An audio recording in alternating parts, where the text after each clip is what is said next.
a la Universidad Nacional de La Pampa, que siempre me invita y es un placer estar con ustedes. Yo espero que no sea conferencia, que vayamos compartiendo algunas reflexiones, que ya vamos a ver cómo se fueron construyendo, y que a cada paso vayamos conversando, ¿sí? Así que Patricia me va a ayudar con la presentación, menos mal que te lo pedí, porque con los nervios estos iniciales de las dificultades para el acceso, ahora creo que no podría manejarme con presentación y todo. Yo creo que vamos a poder estar conversando, que no hace falta participación por chat. Simplemente, si Patricia, vos estás coordinando, habilita el micrófono y vamos conversando. La idea es que genuinamente sea un conversatorio. Eso está en la primera, si la compartimos. Patricia está en la primera diapositiva, no sé cómo se llaman, de la presentación.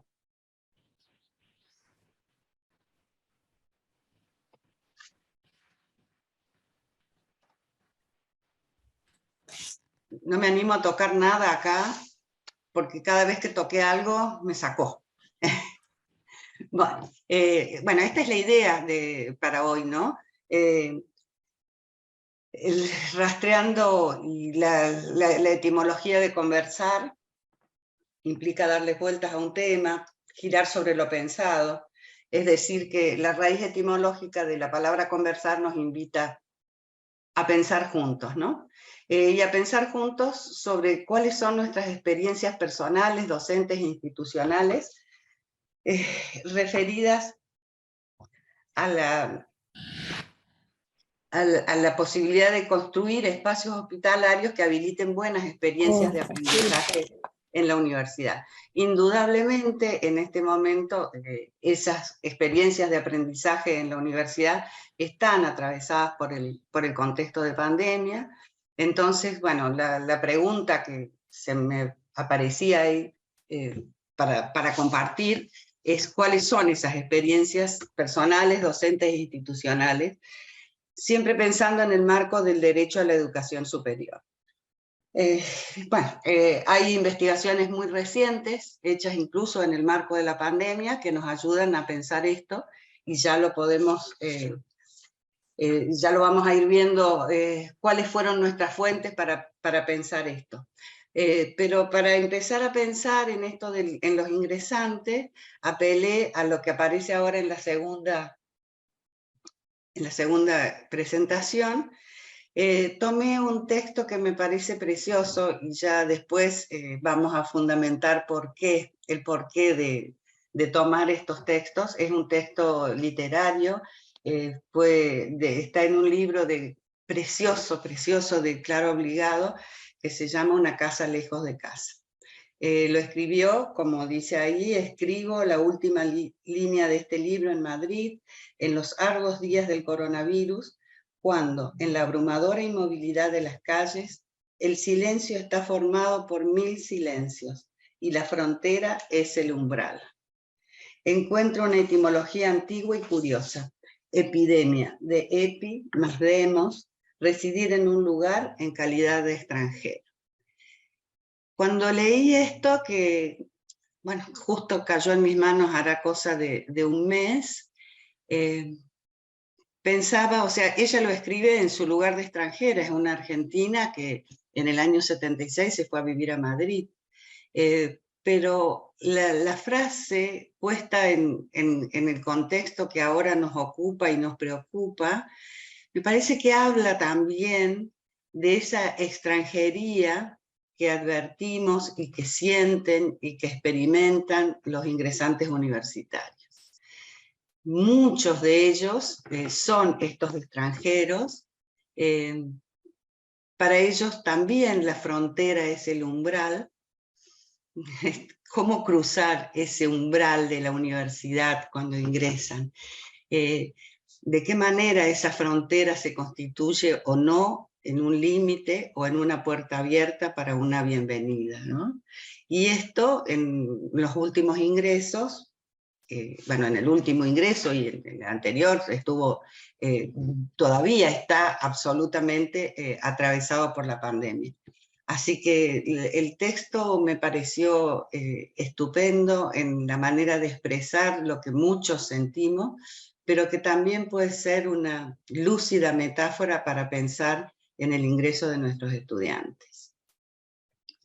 La imagen que estamos viendo ahí, todas las imágenes que acompañan esta presentación, y ya insisto, ya vamos a ver por qué, está tomada de un libro que se publica también durante la pandemia. Es un libro que se construye a partir de las imágenes plasmadas por un artista plástico, Matías Tejeda, ahí está la referencia, y el libro se llama nada más y nada menos que Un año bajo la tierra, haciendo alusión al tiempo de pandemia.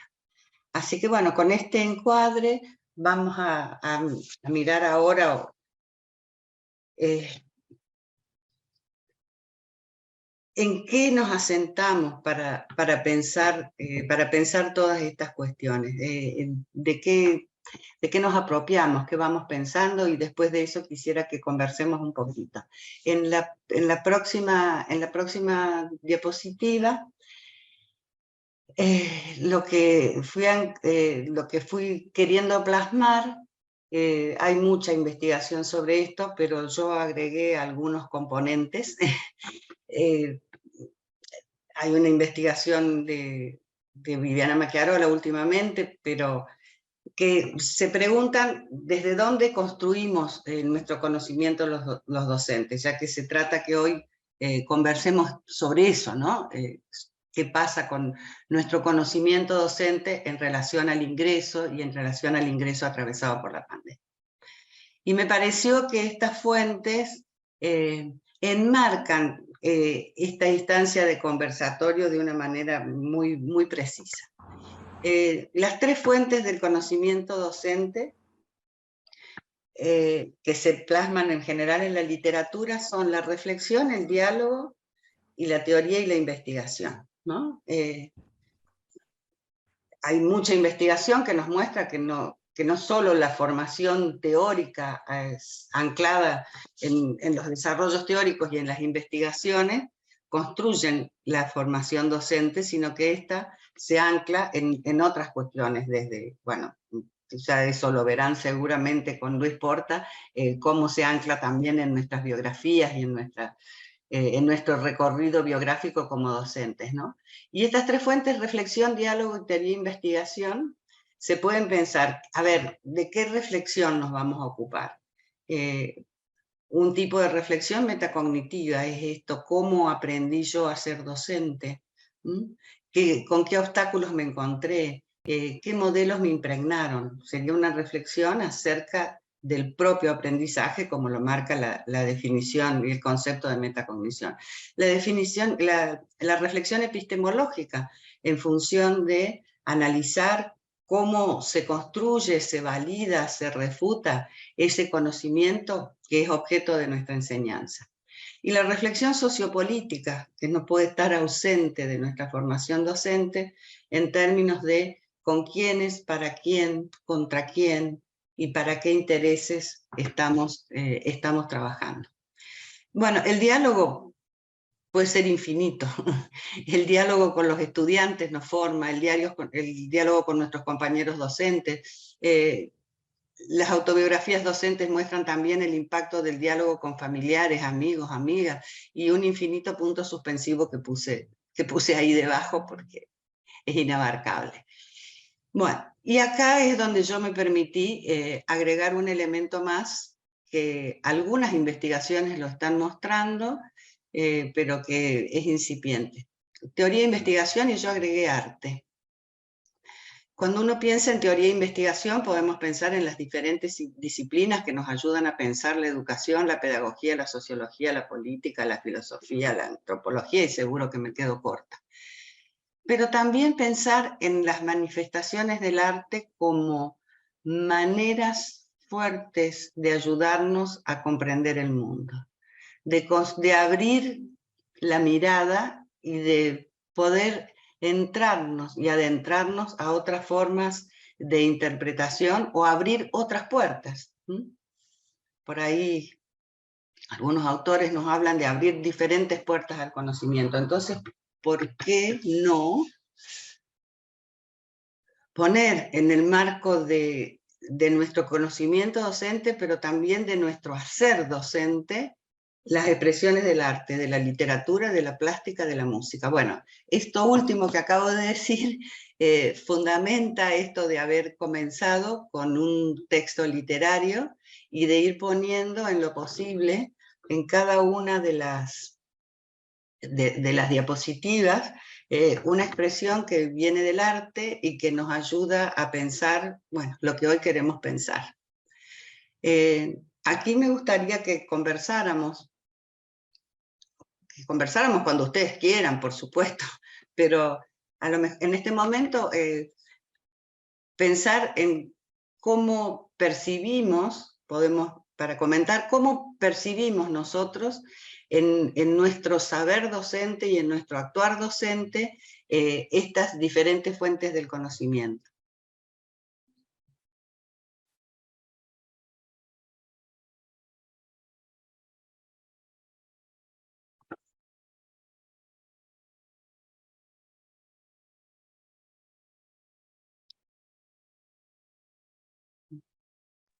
Y yo Podemos creo, pensar. Sí. en estos tiempos tan complejos, el diálogo con estudiantes, creo que es lo que por ahí, en mi caso, ¿no? Es lo que más me ha movilizado, me ha convocado a intentar, digamos, poder comprender esto que nos está pasando en este escenario de pospandemia, y bueno, y también el diálogo con familiares, con compañeros de trabajo, pero de las tres creo que privilegiaría el diálogo, y bueno, y cómo este diálogo necesariamente nos lleva a una reflexión metacognitiva, y ya cuando vamos tomando dimensión y ya nos estamos preocupando bastante y espantando, y recurrimos además a las investigaciones, a la teoría, ¿sí? Pero fundamentalmente el diálogo, ¿no? Para esta idea de ver qué les está pasando, qué nos está pasando, ¿no? En esta complejidad que tenemos. Sí, yo también en las, digamos, en la práctica que tengo, digamos, en la materia, uno... Adriana, perdóname, ¿qué materia tenés? Tengo práctica educativa 1, primer año, en la Facultad de Ciencias Exactas y Naturales, y además, bueno, ahora estoy con licencia por otro cargo que ocupo en otro lugar, en el Departamento de Formación Docente, específicamente en la Cátedra de Didáctica. Lo que trataba de recién decir Gisela, es que ese diálogo, digamos, uno lo mantiene permanentemente en sus prácticas, ¿no? Yo acostumbro y mucho a recobrar la voz de mis estudiantes, donde ellos evalúen mis prácticas en la cátedra, ¿no? A mí y al equipo. Es una persona más con la cual estoy.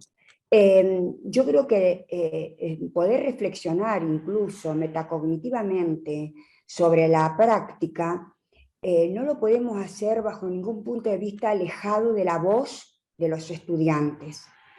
Entonces, en esa voz, uno lo que trata de escuchar y de informarse a partir de ellos es que evalúe mi práctica de la enseñanza. Yo creo que, digamos, desde esta mirada sociopolítica que vos también lo planteás, que es una cuestión ideológica, ¿no? Diría Paulo Freire, es una posición que uno toma en sus prácticas de la enseñanza respecto a qué enseñar, cómo enseñar, y fundamentalmente algo que vos rescataste recién, Gisela, el para qué enseño lo que enseño. Creo que ahí está nuestra propia mirada política, donde uno tiene que ser lo más coherente posible entre lo que uno dice y hace. Entonces, a mí recobrar justamente la voz de mis estudiantes en la evaluación que ellos hacen, propias de mi cátedra, porque no solamente son los estudiantes que deben ser evaluados, ¿no? La voz de los estudiantes que nos evalúen las cátedras y después ver qué hacemos con eso, ¿no? Desde qué lugar nosotros analizamos la voz de nuestros estudiantes. Me parece que es todo un trabajo de reflexión y de metarreflexión que uno como profesional de la enseñanza no debe dejar de hacerlo. Bueno, y ahí uno puede iniciar algunos procesos de investigación y echa muchas veces mano a los aportes teóricos de los grandes pedagogos que conocemos para poder dar un poco de luz a lo que está pasando en nuestras prácticas de la enseñanza. Digo, me parece que esto es una cuestión que le es propia a la docencia universitaria y también, digamos, a nivel de los niveles secundarios, ¿no? Porque es propio de la enseñanza. Si me permiten,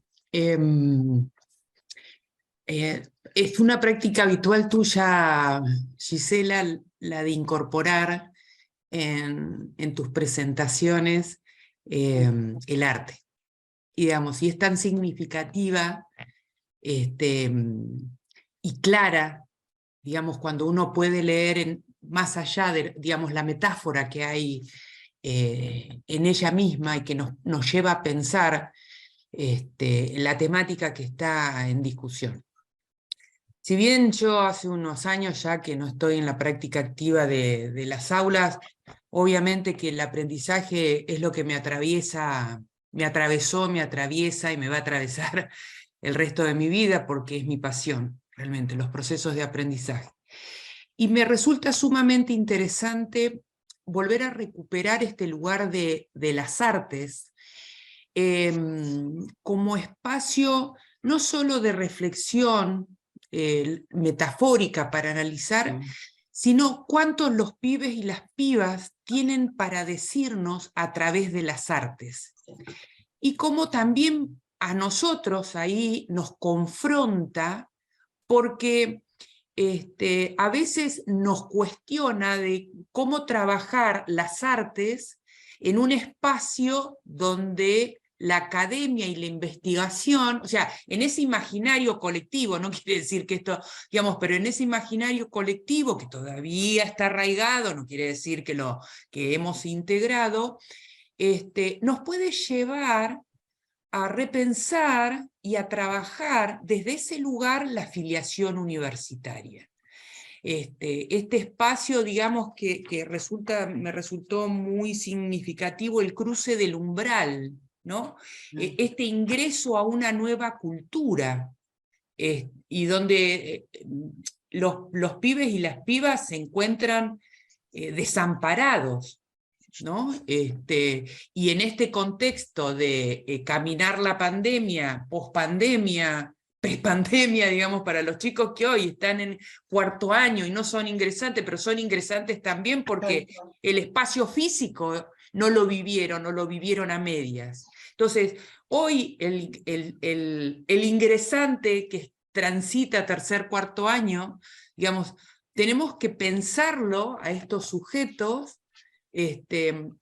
quizás desde estos otros lugares, y cuánto tienen ellos para decirnos desde estas otras experiencias de vida, que a veces ellos mismos y ellas no se animan a compartirlo, no les parece que es un medio para, ¿no?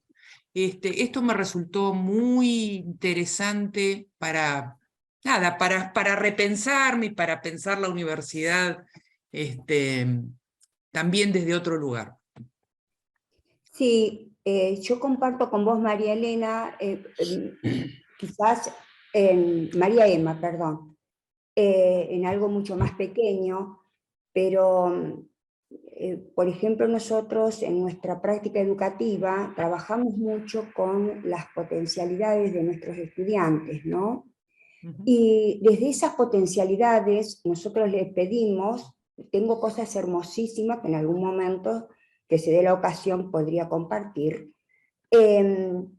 por ejemplo, cómo nuestros estudiantes de primer año, por ejemplo, porque yo trabajo con primer año y bueno, y otros que son más grandes en el segundo cuatrimestre, pueden expresar los niveles de comprensión, ¿no es cierto?, sobre determinadas temáticas que trabajamos en la cátedra a través de las manifestaciones artísticas. Eso es un modo de comunicación también, que en las prácticas estamos usándolas, y que también a mí me da mucha información respecto, si vamos al caso, al nivel de comprensión que ellos manifiestan en esas cuestiones artísticas, ¿no?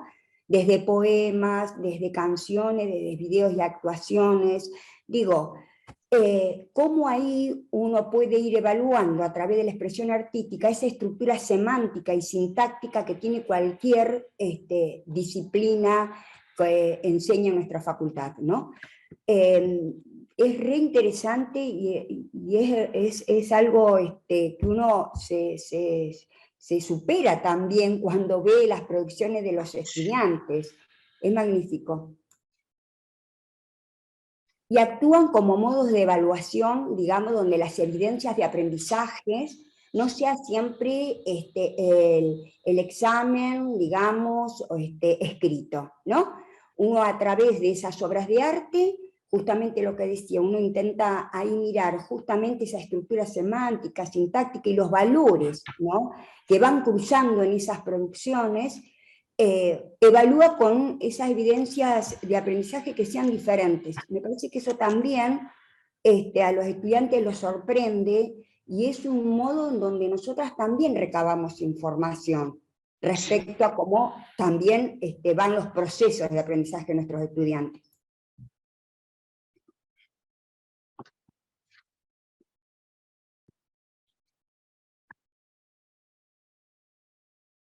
Bueno, esto se enriqueció muchísimo.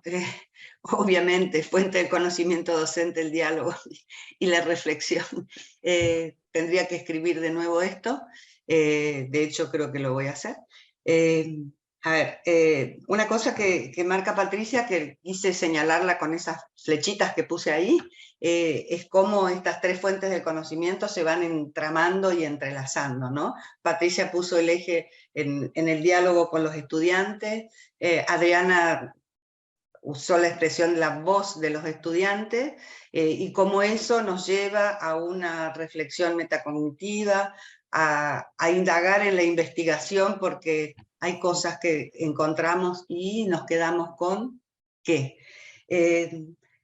Adriana también hace hincapié en la importancia de esta doble evaluación, que en parte puede ser una coevaluación, es decir, bueno, no solo nosotros evaluamos a los estudiantes, sino cómo ellos han significado lo que nosotros hemos pretendido hacer a través de la enseñanza. Pensar en la reflexión sociopolítica que nos lleva a una vigilancia, digamos, permanente, lo que decías, Adriana, cómo vamos sosteniendo la coherencia en el posicionamiento político que vamos queriendo sostener, y preguntarnos el para qué y el sentido de lo que estamos enseñando.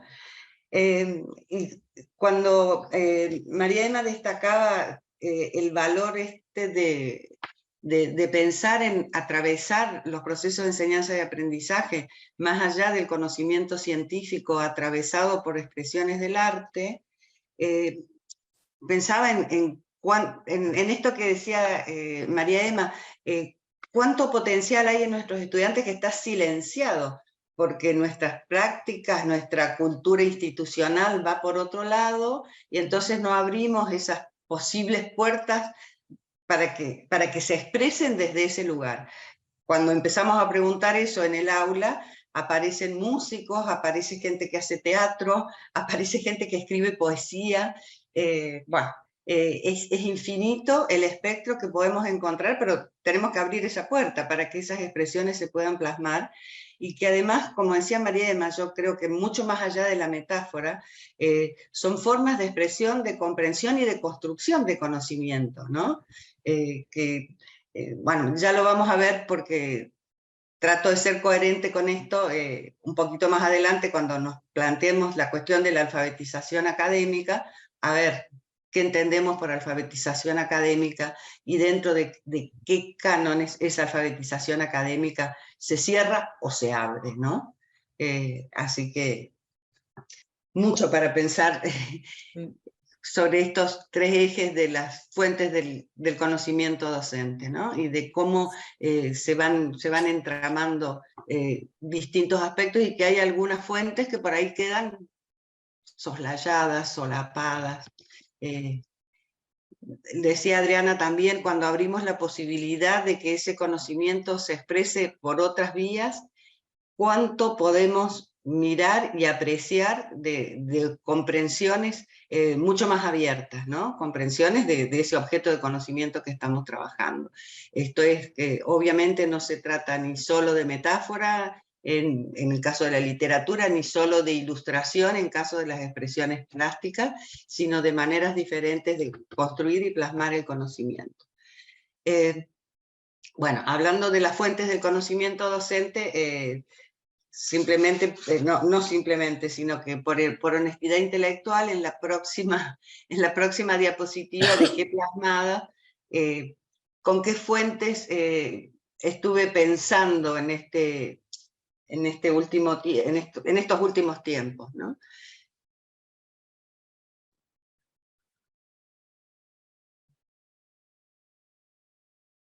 Iríamos a la 4, Patricia. Bueno, contarles esto, dejarlo plasmado, y ahí para que les quede después, no me di cuenta esta tarde, que no les puse los links. Prácticamente a todo esto que está ahí se puede acceder libremente a través de links, ¿no? Bueno, por supuesto estuve asistiendo en diferido a los conversatorios. Me faltó el último porque, bueno, yo justo los martes a esta hora tengo otra actividad comprometida, pero estuve asistiendo y me hicieron pensar mucho los conversatorios de Andrés Santos Sharpe y de Ana Morgorello, con Pablo Lobey, así que vamos a ir retomando algunas cuestiones de estos conversatorios. Conferencias que, bueno, yo no tengo palabras para decir todo lo que me hicieron pensar estas tres conferencias en los últimos días, diría. La de Mariana Maggio yo la escuché en diferido, pero la de Susana Selman y la de Teresa Lilis las he escuchado en directo, bueno, una virtual y otra presencial, y ya les voy a ir comentando los aportes que nos hicieron. Respecto de algunos libros, ya en tiempos de pandemia, creo que en mi caso, ¿no? Me impactaron mucho la manera en que nos ayudaron a pensar el libro de Sousa Santos, La cruel pedagogía del virus, sobre todo para pensar en la dimensión sociopolítica de lo que nos estaba atravesando. El otro libro es una investigación, mucha de la información que tenemos ahora es una investigación que coordinó Viviana Macchiarola en la Universidad Nacional de Río Cuarto, y esa investigación, la educación universitaria pública en pandemia, toma las voces de los estudiantes, de los docentes, la gente que está en la gestión institucional, en una investigación cualitativa y también en algún caso cuantitativa, bueno, que nos permite pensar cómo se atravesó la pandemia y qué cosas quedan para pensar lo que es la pospandemia, si le podemos poner un nombre, ¿no? Bueno, las imágenes, como les dije, también me ayudaron a pensar mucho de ese libro de Matías Tejeda, Un año bajo la tierra, y un artículo que también se publicó en tiempos de pandemia, de Ignacio Ramonet, Coronavirus y pandemia. Bueno, el libro de Viviana Macchiarola está absolutamente centrado en educación y en universidad, y en nuestra universidad pública, digamos. Lo de Sousa Santos es un análisis macro, al igual que lo de Ramonet. Y las conferencias nos ayudan a pensar algunos aspectos. Susana Selman nos ayuda a pensar fuertemente la evaluación, ya lo vamos a ver. Teresa Lili, el tema de la alfabetización académica, y Mariana Maggio, los aspectos didácticos de la clase universitaria atravesados por la virtualidad, los cambios y la sacudida que nos significó la pandemia en ese sentido, ¿no? Así que bueno, esto era, me parece que es importante decir qué nos ayuda a pensar, ¿no? Y en este caso, esto es lo que está sosteniendo algunas de las... Sí, perdón, Patricia. Gisela, lo No, que no, puedo no. hacer es enviar esta presentación a quienes están participando para que les quede registrado estos títulos de las conferencias y puedan buscarlos en la web.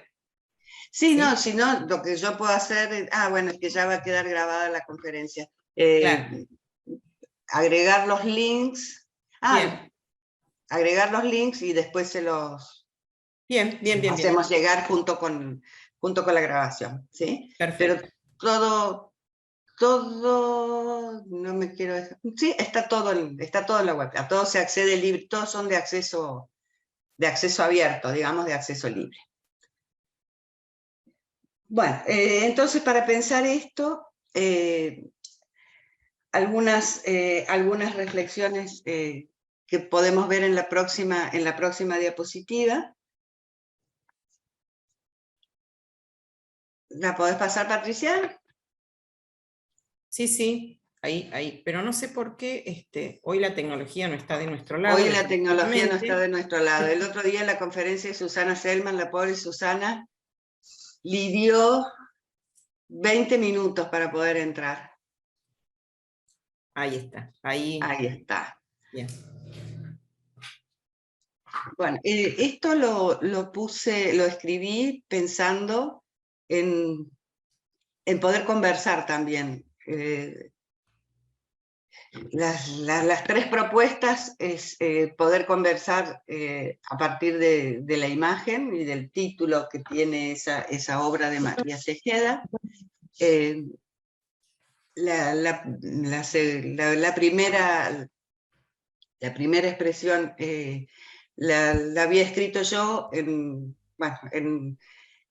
tiempo de pandemia, cuando me solicitaron alguna reflexión, y bueno, esta es un pedacito de esa reflexión, y la otra, como está citado ahí, es de un texto de Sousa Santos. Yo para poder seguir conversando, que nos tomemos unos minutos para leerlas, para mirar, y ver cómo nos encontramos nosotros en nuestra experiencia, y en nuestra experiencia también de escucha de lo que les pasó a los estudiantes, respecto de qué nos pasó y qué queda respecto de eso que nos pasó y que nos sigue pasando en el atravesamiento de la pandemia.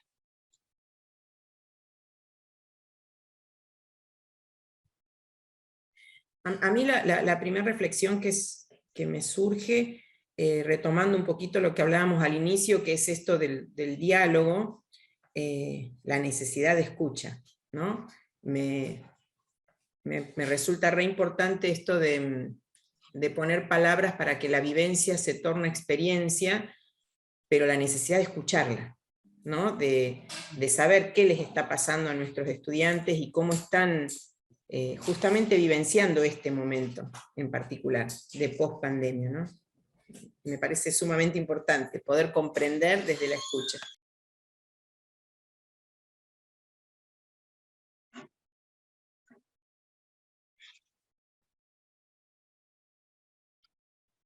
A mí también, digamos, Patri, a partir de lo que vos planteás, me parece que esto dispara también una pregunta, ¿no? Esa primera frase.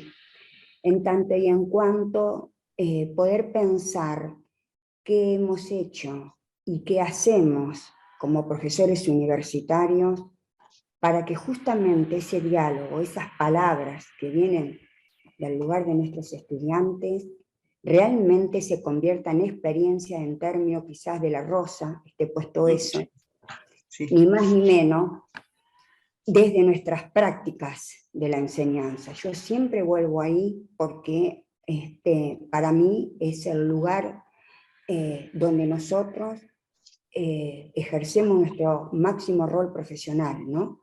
Entonces, a mí me parece que es una frase que también me origina esta pregunta, más que entenderla está preciosa y es espectacular, y qué hacemos nosotros con esa obligación ética y política que asumimos para que nuestros estudiantes, digamos, adquieren todas aquellas capacidades y saberes que les son propias para después ejercer profesionalmente en los distintos lugares, ¿no?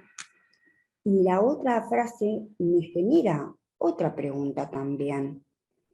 ¿Qué le pasa a nuestras prácticas profesionales, y me incluya, que cuesta tanto poder pensar nuevas alternativas en los procesos de enseñanza, en nuestros días comunes, digamos, ¿no? En nuestro hacer universitario?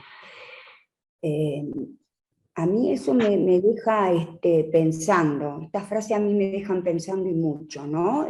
Sobre mi rol profesional, y bueno, y como roles profesionales que tenemos adentro de cada una de las facultades. Viendo muchas veces esta situación de los estudiantes, que bueno, no todos titulan, digamos, este es un problema que no es solamente de aquí, sino que es una situación que es en la mayoría de las universidades, por lo menos de la gente que yo tengo conocida, estos procesos de exclusión y de desgranamiento enorme que vemos en los finales de años de las cursadas universitarias. Entonces, estas preguntas creo que son justamente para reflexionar un poco aquello que vos planteaste al inicio, ¿no? De cómo adquirimos ese conocimiento que tiene que ver con la reflexión, el diálogo, la teoría y la investigación y el arte, que son fuentes de conocimiento, generan estas preguntas para intentar poder investigar qué nos está pasando.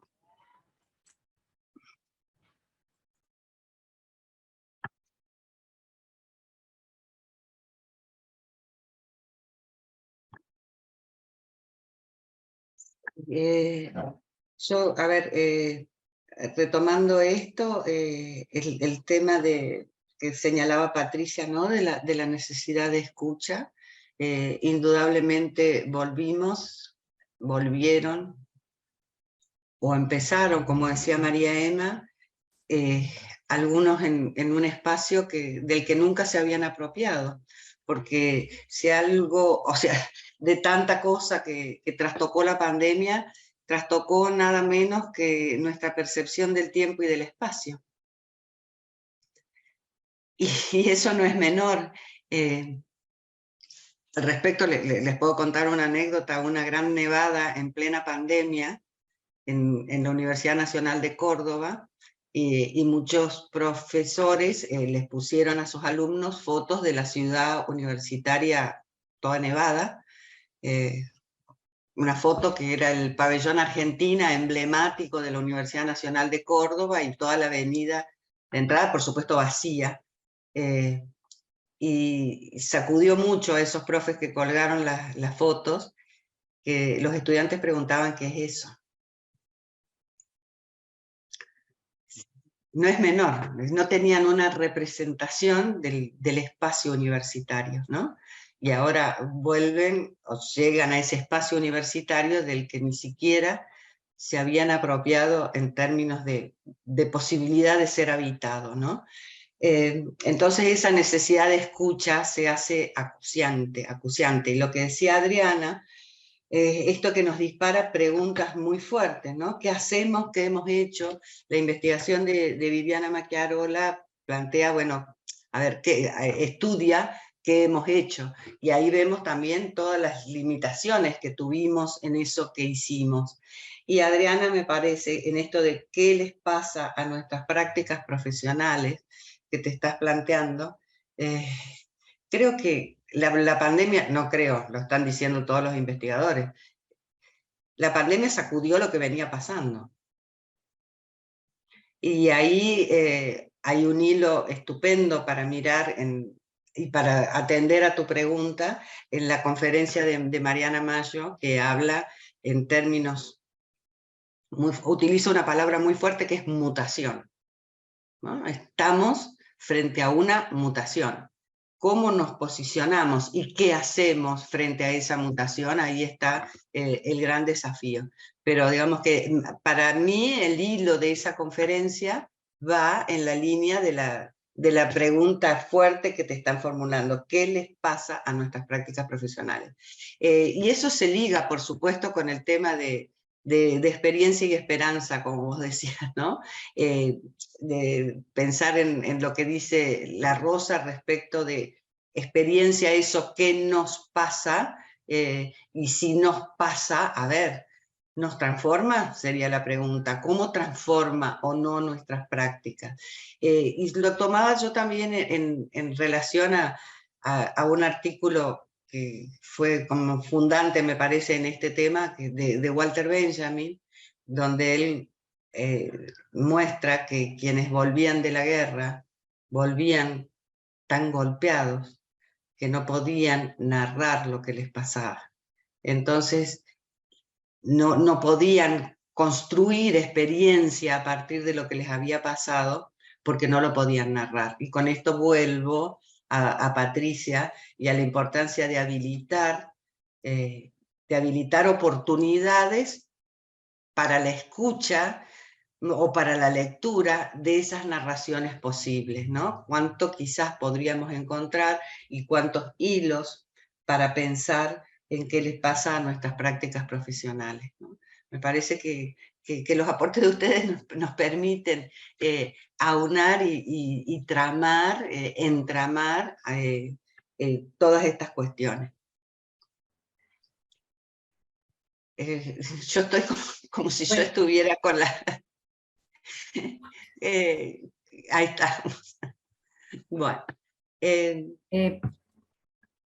Sí, escucho. Buenas tardes. Alicia, hola. Hola, ¿qué tal? ¿Cómo andás? Tengo problema de internet, pero ¿me escuchan bien? Apago la cámara y... Te escuchamos y te vemos, quédate. Ah, bueno. No me puedo ni ver yo ahí, por eso. Bueno, no, yo me quedaba con esto de, porque me preocupa mucho, además de estar en la facultad, estoy como rectora de un secundario, y me preocupa el tema de los docentes como sujetos de la enseñanza, o como sujetos ellos mismos de aprendizaje en estos contextos. Y esto que vos decías ahí en la frase que pusiste, de poner en palabras nuestra vivencia para que sea experiencia, yo me preguntaba si los damos los espacios, o si los generamos institucionalmente, porque la verdad que para poder, esto no me acuerdo bien la palabra que decía, pero el tema de que eso de que ponemos en palabras se vuelva experiencia, y a su vez habilite la esperanza, digo, es a partir de nosotros mismos como docentes que estamos con esos estudiantes, o dialogando con esos estudiantes y escuchándolos. Me quedo con eso, porque me parece que, y eso que nosotros escuchamos a los estudiantes, o que ponen, pero me parece que veo en la actitud del sujeto adulto que enseña, del docente, como ciertas acciones, digamos, que influyen en la práctica, y que no sé si le estamos pudiendo analizar desde ahí, o hacer procesos no solo metacognitivos, sino desde lo ético, político, sí, el por qué y el para qué de nuestras acciones, que se ven, que impactan en nuestras prácticas de enseñanza. Porque veo la huida, veo la inasistencia, veo como muchas acciones así, o veo la angustia, o veo que se manifiesta de distintas maneras, ¿no? En el rostro, en esto, pero somos nosotros los que tenemos que enseñar, aunque a su vez tenemos que desaprender o deconstruir ciertas cuestiones para poder construir en esta cultura, junto con ellos y con ellos. No digo que no, pero me preocupa el sujeto adulto que lleva a cabo esas prácticas de las cuales estamos hablando. Y me quedo como pensando en eso porque veo que cada vez nos falta esto, como el adulto referente en nuestras prácticas. Y no como cuestiones aisladas, sino tal vez de manera, trabajar más de manera colectiva, no sé, o escucharnos, dialogar entre nosotros, vivencias, incluyendo también a los estudiantes, pero me parece que nos tenemos que dar espacios porque nos está pasando a nosotros también muchas cosas. Y no sé si nos damos lugar para preguntarnos qué nos pasa y cómo afrontamos esto. Alicia, marcaste ahí, me parece, dos temas que me parece que están siendo críticos. Otra vez, me parece que es algo que ya estaba. Yo recuerdo en mi paso, 10 años que estuve en la escuela secundaria, ¿qué pasaba en la sala de profesores? ¿De qué hablábamos en la sala de profesores? Estoy hablando de muchos años atrás. Pero pensando en el hoy y en lo que nos pasó, volviendo al concepto de experiencia de la rosa que nos traía Adriana, a ver, desde ese lugar, y no lo veo por fuera de la universidad tampoco, ¿qué espacios institucionales es posible habilitar para eso, ¿no? Por un lado pensaba eso, ¿no? ¿Qué espacios institucionales para hacernos cargo de lo que nos pasa, ¿no? Y por otro lado, pensaba en otro, pero pensaba justamente a partir de tu aporte y de tu reflexión, pensaba en otra noción que yo no la retomé aquí, pero que es muy fuerte de la conferencia de Mariana Mayo, que ella habla de la posibilidad cierta, pone ejemplos, ¿no? Incluso muy interesantes de trabajo, habla del concepto de ensamble, ¿no?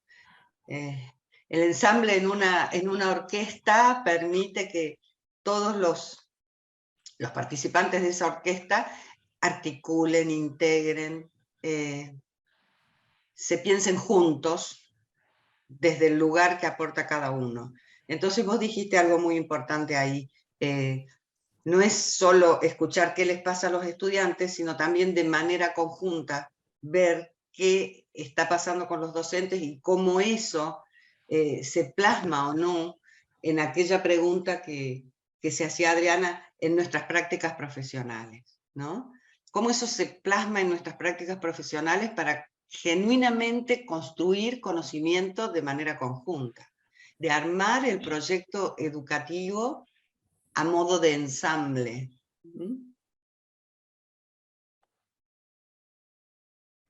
Me pareció muy potente ese concepto, ¿no? Esa idea puesta en la genuina construcción conjunta de la que hace tantos años venimos hablando, ¿no? Respecto de la construcción conjunta del conocimiento, ¿no?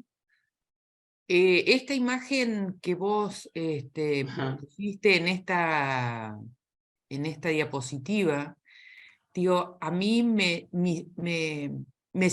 sintetiza lo que está puesto en vos en estos momentos, ¿no? Estamos hablando de, digo, los rostros, tus ojos, ¿no? de temores, y si bien es barbijo, pero me da la sensación y la impresión de lo mutado, no por cambio, sino del acallado, ¿no? Cómo nos acallamos o acallamos la voz, el no poder hablar, ¿no? Y esto que decía Alicia, de las dificultades que tenemos los docentes en poner en voz lo que nos pasa, ¿no? Y esto hace a que sujeto se vuelva sujetado por la situación que vive, ¿no? Y se envuelva, y donde ahí aparecen entonces las instituciones para generar este espacio de apertura, de viabilidad a la voz, ¿no? Que no es fácil, digamos, abrirse a eso por todas las razones que nos están pasando, ¿no?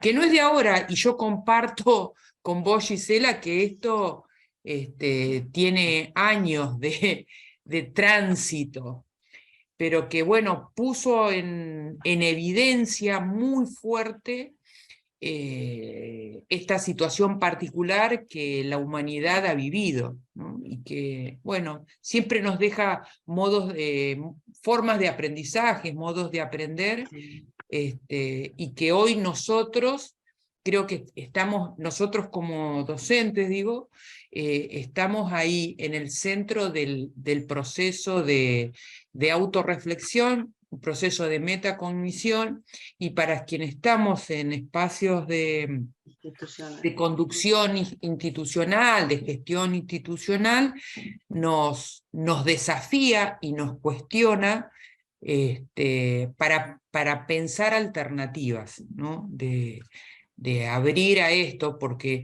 no son solo los estudiantes, sino nosotros también, o sea, pensar en esta trama de interrelación, de interacción, interrelación docentes, estudiantes, institución, comunidad,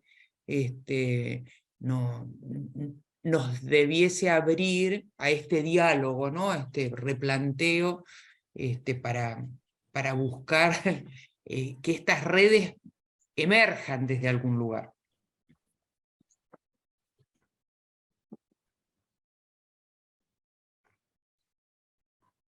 Sí, está muy bien esto que me parece de abrir estos espacios de debate, estos espacios de intercambios entre, en este caso, los profesores y profesoras de las distintas facultades. Me parece que es algo que es absolutamente necesario, ¿no? Porque además creo que también me da la impresión a mí, por ahí estoy equivocada, ¿no? Yo hablo de mi experiencia personal más que nada, no generalizo.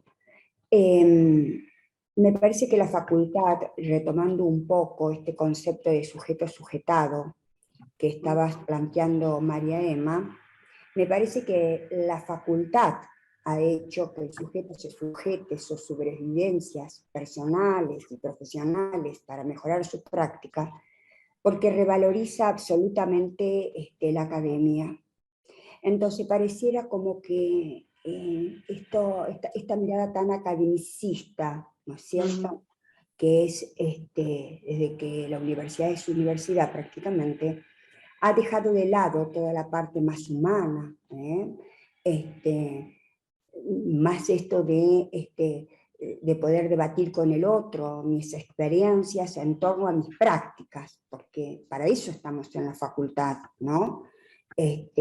Cómo yo evito estos procesos de exclusión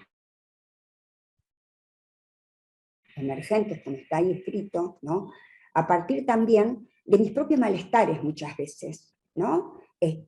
Donde yo no los puedo canalizar en ningún tipo de espacio para que esto se vuelva transformado siempre en una mejora hacia las prácticas de la enseñanza.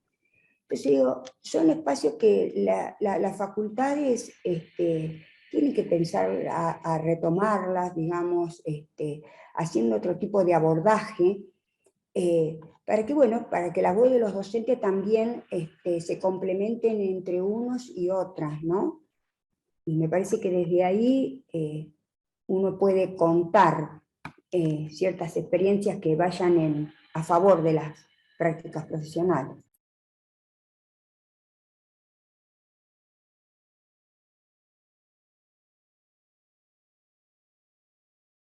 Mientras ustedes hablaban, pensaba muchas cosas, me están haciendo pensar mucho. Y se los agradezco infinitamente.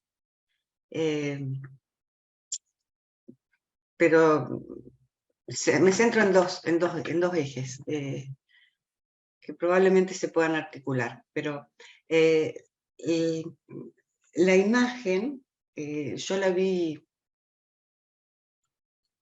mucho después de venir pensando en que esto del barbijo por un lado y la virtualidad por el otro, o sea, si nos veíamos en real, como dice uno de mis nietos, que decía, no te quiero ver más en pantalla, te quiero ver en real. En real nos veíamos con barbijo y si no, nos veíamos en la pantalla, ¿no? Entonces, cuando veo esta imagen, esta expresión artística, me recordaba esto de decir, a ver, tuvimos que aprender a mirarnos. También tuvimos que aprender a mirarnos de otra manera. Tuvimos que aprender a mirar la sonrisa y la tristeza de los ojos, porque el resto del rostro estaba tapado. Y también me hizo pensar cuántas veces nos dimos cuenta o no nos dimos cuenta de algo que estaba pasando en el aula por atender a la mirada de los otros, ¿no? Lo venía pensando en tiempos de pandemia y cuando vi esta imagen me recordó toda esa reflexión. Y María Emma, ahora me estás mostrando otra cosa, ¿no? Cómo nos acallamos, dijiste, el sujeto sujetado. ¿Sí? Y el sujeto sujetado por un montón de restricciones, ¿no? Recuerdo el postulado de los límites de Brunner, ¿no? Cuántas posibilidades tenemos, pero cuántos límites tenemos que tener en cuenta a la hora de pensar el aprendizaje. Y acá los límites se extremaron. Y la otra cuestión en relación a lo que decía Adriana, pero lo uno con tu planteo, María Emma, que fue otra cuestión muy fuerte que nos atravesó en la pandemia, pero que quizás desde el lugar de lo institucional, ojalá nos deje un aprendizaje fuerte. Cómo durante la pandemia tuvo prioridad o preeminencia lo instituyente por sobre lo instituido. O sea, al enfrentarnos a una situación inédita, desde la gestión institucional, ¿qué tuvimos que hacer? Empezar a generar normativa que alojara lo inédito. Cuando, llamémosle normalmente, a pesar de la dinámica de la universidad, con sus cuerpos colegiados, con el debate en los consejos directivos, consejos superiores, etcétera, etcétera, nos anclamos bastante en lo instituido. La norma no permite tal cosa. ¿Cuántas cosas tuvo que permitir la norma a partir de la pandemia? Pensemos en procesos de evaluación, en defensas de tesis, en las sesiones virtuales del Consejo Superior y del Consejo Directivo. Pero en el primer año de la pandemia fue un día a día de estar en lo instituyente. O sea, de estar atentos a la dinámica de lo que estaba pasando para generar las normativas que nos pudieran amparar, llamémosle de alguna manera, para afrontar la situación, ¿no? Y me parece, María Emma, que en parte de lo que vos estás diciendo, esto desde el lugar de la gestión, cuántas cosas se pusieron en cuestión, y ahora ya lo vamos a comentar un poquito más adelante también, cuántas cosas se pusieron en cuestión y cuántas cosas no alcanzamos a revisar en profundidad por la urgencia de la emergencia, llamémosle así, ¿no? Pero sí me parece que quizás estaría muy interesante para la dinámica de la institucional volver a pensar en el peso y las posibilidades de lo instituyente por sobre lo instituido, ¿no? Y eso también tiene que ver con lo que decía Adriana de una permanente vigilancia política. ¿En cuántas contradicciones entramos por ahí en este juego de la normativa institucional y de lo que queremos y creemos en función de la enseñanza y del aprendizaje? Por ahí hay varios puntos críticos, ¿no? Bueno, acá tomé simplemente, además de esta imagen que me alegro que nos haya dicho distintas cosas, que nos haya permitido pensar. Estas son, estos enunciados que están aquí, en parte sintetizan la investigación de Viviana Macchiarola, del libro que mencionamos al principio, de cuestiones centrales que se fueron viendo a lo largo de la pandemia, en ese estudio que les comenté, en esa investigación. Bueno, procesos de inclusión-exclusión emergentes, particularmente esos procesos de inclusión-exclusión emergentes, están vinculados a la enseñanza y el aprendizaje atravesado mediatizado absolutamente por la virtualidad, y eso generó este juego de procesos de exclusión emergentes. Ya vamos a ver en qué se ancla esto de que hay inclusión y exclusión emergente. Tomé esa segunda expresión, que es la expresión de un estudiante, de los que entrevistan el equipo de Viviana, de un estudiante que dice: esto no es la universidad. Lo dice en pandemia, ya vamos a ver qué es lo que dice. ¿Por qué dice esto no es la universidad? Cambios en las estrategias de aprendizaje, cambios emergentes en las prácticas de enseñanza y aprendizaje, indudablemente están muy fuertes. Los cambios que estuvieron y los cambios que emergen hacia el futuro, ¿no? Que hubo cambios, todos sabemos, pero ahí se están mirando qué líneas de cambios hay emergentes. Y tomé lo de mutación porque eso lo tomé ya les dije el concepto que dice que algunas cuestiones son tan fuertes que significan, o al menos nos exigen, una mutación, o sea, un cambio profundo, un cambio rotundo, llamémosle por ese lado, ¿no?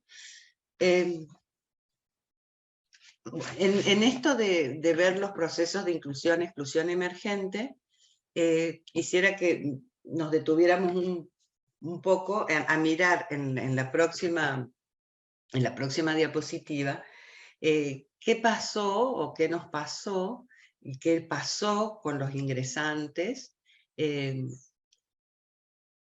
tiempos de pandemia, pero también algunas cuestiones que se hacen más visibles, pero que también se venían planteando fuerte. Y ahí tomé algo que mostró desde la investigación Andrés Santos Sharpe en el conversatorio, vinculando esta cuestión de que hubo una sacudida en la percepción del tiempo, ¿no? Y entonces tomo unas categorías, una manera de seguir el tiempo de los ingresantes. ¿Quién saluda desde la UNAM de México? Yo, Sara Cruz. Buenas. Hola. Perdón. No, por favor. Tengo una infección en el ojo y por eso mantengo apagada la pantalla, pero estoy muy atenta, siguiendo. Bienvenida, muchas gracias por estar aquí. Gracias. Bueno, tomé la tradicional mirada, modos de mostrarnos esta manera de incorporarse el ingresante a la universidad, la de Adeculón, que ya la había planteado en 1993, que él habla, bueno, en el tiempo de los ingresantes, de un tiempo de extrañamiento, o sea, volvemos a nuestra primera a esto de la extranjería que nos decía Clara Obligado, ¿no? El tiempo de extrañamiento es el tiempo de aquí soy un extranjero, ¿no? Algunas traducciones lo llaman tiempo de alienación. Yo me quedé con esta traducción de tiempo de extrañamiento por el doble sentido que toma, ¿no? Porque al leer las autobiografías de los ingresantes, encontraba este doble sentido de cuando hablamos de extrañamiento, del sentirse extraño, extranjero, pero también todo lo que extraño, ¿no? Ellos se aferraban más a contar y decir todo lo que extrañaban al estar en este lugar nuevo, ¿no? Entonces, tiempo de extrañamiento, soy extranjero, soy ajeno, estoy fuera. Tiempo de aprendizaje, me voy apropiando de los códigos institucionales, de las maneras de estar en la universidad, con mayores o menores ayudas, ¿no? Y el tiempo de afiliación es ya, me siento, el sentido de pertenencia que le llamarían, ¿no? Yo pertenezco a esta comunidad, me siento parte de.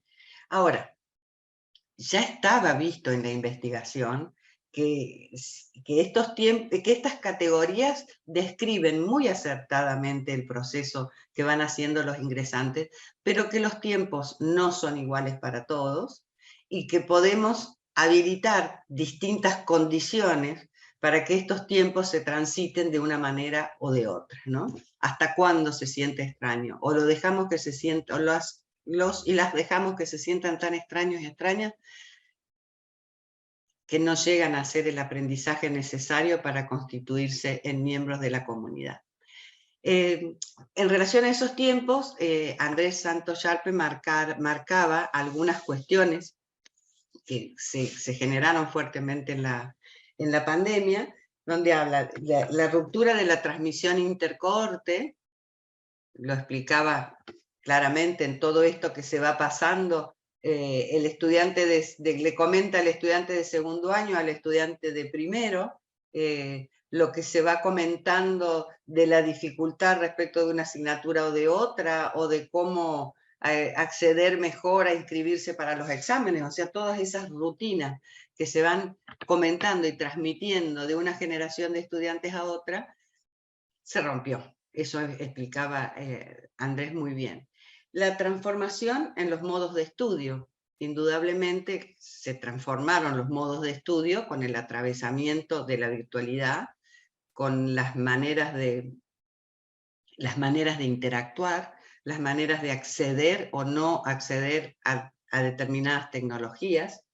Y un tercer aspecto que él marcaba era el crecimiento de la formación extrauniversidad.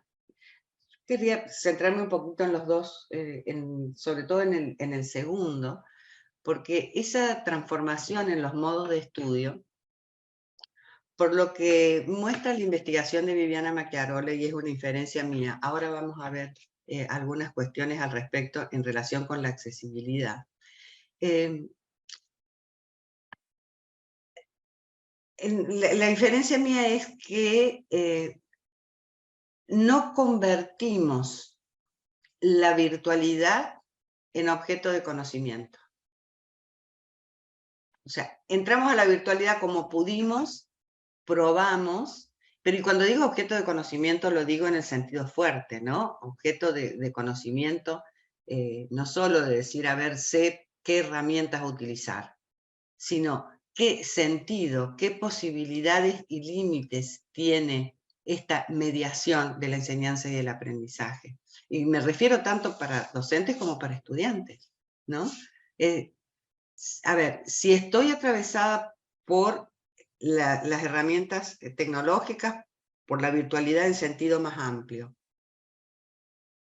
¿qué posibilidades, qué riesgos, qué pasa en esto que decía Adriana también del posicionamiento político? ¿Por qué uso una plataforma y no otra?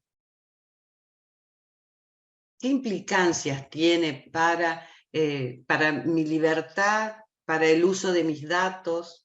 Para poner algunos ejemplos del sentido político. El sentido político y el sentido pedagógico, ¿no? Entonces, me parece que la urgencia de la emergencia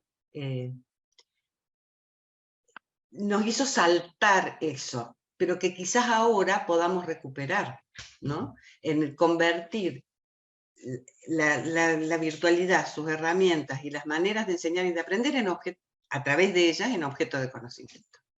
¿Sí? Viviana Macchiarola se pregunta ahí, ¿qué fue lo que hicimos en términos?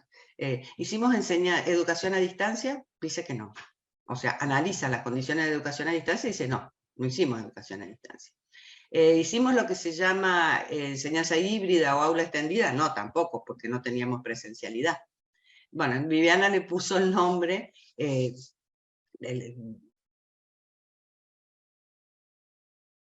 la emergencia. Bueno, esa enseñanza remota de la emergencia que nos atravesó nos fue acompañada por la constitución de eso mismo en objeto de conocimiento. Y creo que algo parecido nos pasó respecto de las interacciones. Es decir, uno de los grandes problemas que se van planteando o que se fueron planteando en términos de la enseñanza remota fue la dificultad para que haya genuinas interacciones. Otra vez, volvemos. ¿No nos pasaba antes? ¿Convertimos las interacciones en objeto de conocimiento? ¿O el trabajo en grupo era simplemente una asignación y no analizábamos la potencialidad de los modos de interacción que se pueden generar en un trabajo en grupo? Así que bueno, estos son mis comentarios de todo lo que me hizo pensar esta conjunción entre los tiempos que transitan los ingresantes y lo que pasó en tiempo de pandemia. Estos tiempos ya la investigación nos venía mostrando que hace rato, que no pasa por el tiempo que a veces hemos asignado para las actividades de ingreso, sino que vos, Adriana, que sos docente de primer año, yo también toda mi vida di clase en primer año, sabemos muy bien que ese tiempo de extrañamiento a veces dura todo el primer año y cuánto necesitamos hacer los docentes para que eso se convierta genuinamente en un tiempo de aprendizaje. Así que bueno, eso estaba analizado, pero se pone en crisis con el atravesamiento de la pandemia y estos ingresantes que ingresaron por la puerta de la pantalla. No ingresaron por la puerta de la universidad. ¿Sí? No sé si los escucho. Sara, te queremos escuchar también. ¿Qué pasa por allí?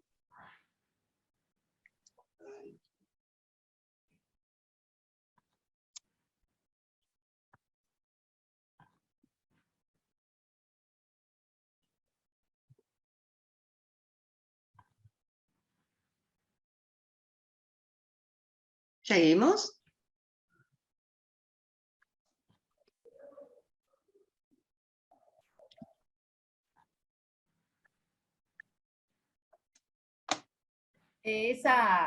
Filmina me quedaba dando vuelta a eso, encontrarle la vuelta a sus propios tiempos y a nuestros propios tiempos, porque creo que tiene que ver muchísimo eso del tiempo en nosotros, o sea, en cada uno, ¿no? En los estudiantes, pero en los docentes también. Me encantó encontrarle la vuelta a los propios tiempos, porque creo que a veces hacemos malabarismo con los tiempos, no sé, es impresionante lo que se trastocó todos los tiempos y cómo nos está generando grandes dificultades, inconvenientes para poder, no sé si adaptarnos, pero para poder vivir o transitar estos tiempos que de alguna manera son nuevos en relación a 2 años casi, que vivimos el tiempo de otra manera. Entonces me quedo como pensando en eso, porque se me vienen rostros y todo, y situaciones que digo, y además de mí, pero digamos así en general, y yo digo, en la institución, en la universidad, en todos lados, ¿no? Nada, me quedaba con eso resonando ahí, yo dije, ay, qué lindo para seguir reflexionando, aunque sean los grupos pequeños, sobre eso que nos pasó con los tiempos.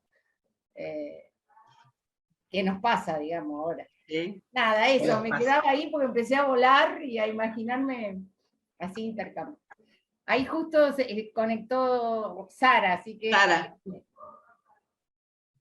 Gracias, buenas tardes y saludos desde la UNAM. Bueno, muchas cosas de las que se han mencionado me generan preocupación por lo que acontece en la UNAM. En la UNAM se ha regresado recuperando en lo académico la experiencia de haber trabajado con recursos de la tecnología, y se trabaja mucho de manera híbrida ahora. Sin embargo, los estudiantes de nuevo ingreso, esto que comentaste, cómo se están apropiando del espacio universitario, pues yo creo que ahí es donde algo nos está pasando. Tenemos constantemente protestas, paros en las escuelas. Los alumnos dicen que hay, y no lo dudo, violencia de género. Se han creado comisiones e instancias para que los alumnos acudan y denuncien, pero no lo hacen. Ellos pues reflejan que no hay confianza, desde mi perspectiva, en estas instancias, y constantemente se están suspendiendo las clases. Así que ¿qué destapó la pandemia? ¿Cómo pasaron estos jóvenes este encierro? ¿Qué autonomías rompió la pandemia? Y que el gran reto que tenemos para habilitar estas oportunidades de escucha que aparentemente los chicos no están dispuestos. Ellos toman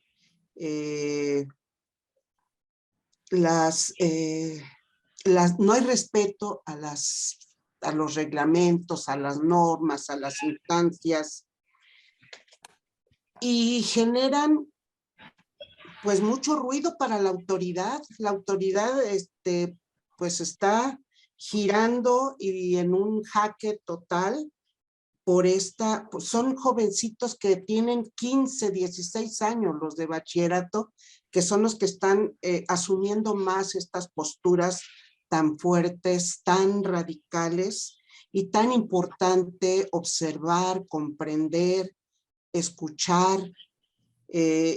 Yo soy orientadora educativa y doy clases en la Facultad de Sociología, en la carrera en la Facultad de Ciencias Políticas, en la carrera de Sociología. Y varias de las frases que se han mencionado a mí me generan mayor reflexión y conflicto, porque trato de comprender más lo que está sucediendo en mi institución. Esa es la experiencia por la que estamos pasando en este momento. No sé si los adultos perdimos referencia, no lo sé, estoy tratando de reflexionar sobre esto que ustedes están comentando. Estoy muy, muy agradecida de estar participando en este espacio. Gracias, Gisela, y gracias a todos quienes están en este espacio. Muchas gracias, Sara, por mostrarnos otra realidad. Quizás yo quisiera escuchar qué piensan al respecto los compañeros y las compañeras que están participando, ¿no? Hiciste una pregunta central: ¿cómo se están apropiando hoy del espacio universitario, ¿no? Y vuelvo un poquito atrás, porque Alicia, me parece que fue, que habló del tema de los tiempos, antes de la intervención de Sara. Ayúdenme. Me quedé muy preocupada con lo que planteó Sara. Obviamente es una realidad que en este momento nosotros, en este momento no estamos viviendo, pero que da para pensar, ¿no? Como situación de conflicto de las cuales las instituciones y los profesores nos tenemos que hacer cargo. Pero antes Alicia había planteado que se quedó pensando en el tema de los tiempos. Indudablemente en nuestros tiempos se rompieron. A ver, se rompió incluso el tiempo, el tiempo el tiempo de lo cotidiano. Los docentes empezamos a hablar del derecho a la desconexión. A ver, por lo general los que estábamos, o los que estamos en gestión, a mí me ocurrió, bueno, estábamos en conexión todo el tiempo. Patricia, yo soy una de las que afecta a tu espacio, a tus tiempos de conexión. Pero a ver, nos afectó absolutamente la construcción cotidiana del tiempo, ¿no? Pero también nos hizo pensar en qué tiempo teníamos para dar, llamémosle así, los contenidos que teníamos propuestos. Y nos lleva otra vez a una situación que no es nueva, pensar en qué tiempos asignamos para el aprendizaje de los contenidos y cuáles son esos contenidos centrales que sería importante, que son los contenidos importantes, relevantes, con sentido, para que los alumnos se apropien. Y ahí Mariana Mayo nos pone otro concepto muy fuerte, que bueno, en lo personal lo venía defendiendo hace mucho sin poderle poner esa palabra. Ella tomó una expresión que viene del arte y dijo, apelemos al minimalismo. La fórmula del minimalismo es menos es más. Con un detalle puedo decir mucho. Y Mariana dice, no se puede aprender todo. A ver, y ella dice, volvamos a los contenidos mínimos. No el contenido mínimo anclado y a lo mejor ya frisado desde el momento en que se articuló el plan de estudio, pero esos contenidos mínimos centrales. Algún autor habló en algún momento de las ideas generadoras, o sea, esas ideas fuertes que van a permitir abrir conocimiento, generar nuevo conocimiento, pero esa premura, angustia, tengo que dar todo el programa. Bueno, ¿qué es lo central? ¿Qué es lo básico? ¿Qué es lo que tiene sentido en la formación humana y profesional del estudiante? Eso se vincula con este tema de los tiempos, ¿no? Yo lo venía, no sé, con María Emma me habrá escuchado 1000 veces, y Patricia también, yo lo venía planteando en términos de esa saturación de bibliografía que parece que adquirimos más importancia académica cuanto más bibliografía ponemos sobre la mesa, en lugar de pensar qué es lo que podemos leer en profundidad, qué es lo que podemos discutir de este texto, qué es lo que podemos leer no solo en profundidad, sino que podemos leer colectivamente y que nos podemos dar los tiempos para leerlo colectivamente, no esa bibliografía que se mide por toneladas o por kilómetros de texto y que parece que nos da importancia. Bueno, Mariana le puso un nombre precioso, minimalismo. Maravilloso, pero el esfuerzo de pensar a dónde está ese núcleo duro de ese aprendizaje, ¿no? Adriana, te escucho. Sí, no, está re novedoso el término de Mariana Maggio, me parece espectacular, pero en épocas anteriores uno diría los ejes transversales de las disciplinas, ¿no? Que es un poco esto que vos planteás, ¿no? Estas ideas centrales, fuertes, que cruzan a la disciplina.